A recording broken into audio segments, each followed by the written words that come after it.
Leo nataka tuzungumzie story moja kuhusiana na mchezaji mpya huyu wa Simba, Debassy Gueye. Ni mchezaji ambaye amesajiliwa ya siku za hivi karibuni na timu ya Simba Sports Club. Of course ni mchezaji mzuri ambaye anatokea Senegal. Ni mchezaji ambaye ana uwezo mzuri wa kucheza, lakini moja kati ya kitu ambacho kimewachukua Watanzania na watu wengi hasa mashabiki wa mpira ni baada ya mchezaji huyu kuonekana akiwa amevaa shanga.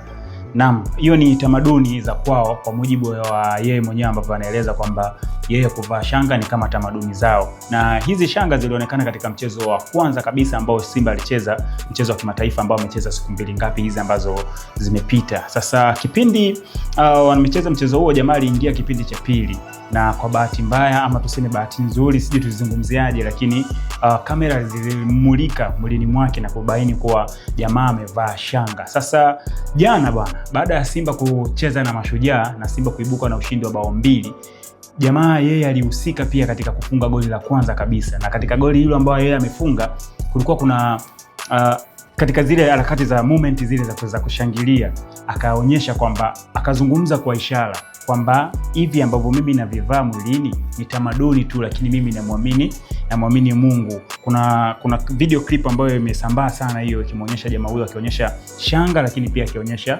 juu. Kwa tafsiri ya haraka ni kwamba jamaa anasema kwamba zile shanga ambazo yeye anazivaa sio kwamba ni kitu ambacho anakiamini ama ni ushirikina, hapana, lakini yeye anamwamini Mungu aliyo juu, na maana zile ni tamaduni zao tu. Sasa tamaduni ya shanga bwana inavaliwa kwa wanaume katika baadhi ya mataifa ya nchi za Afrika hapa.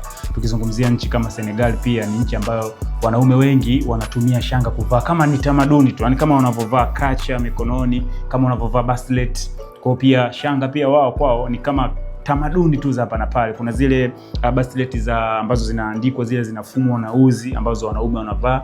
Kwa hiyo yeye pia akivaa shanga ni kama utamaduni, hasa utamaduni wa huko kwao. Na huko kwao sio kila Msenegal ndo anavaa shanga, hapana, kuna makabila pia huko. Sasa kabila lao wao ndo wanahusika sana na hizo mambo ya kiutamaduni, kama walivyo ndugu zetu wa Makonde wanajichora nini.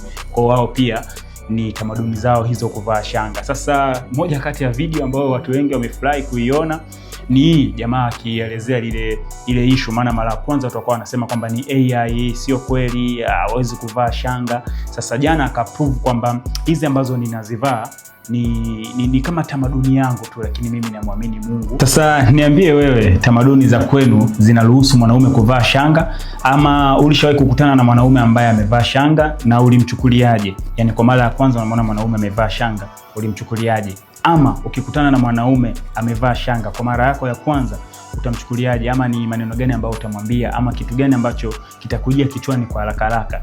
Niandikie kwenye comment hapo.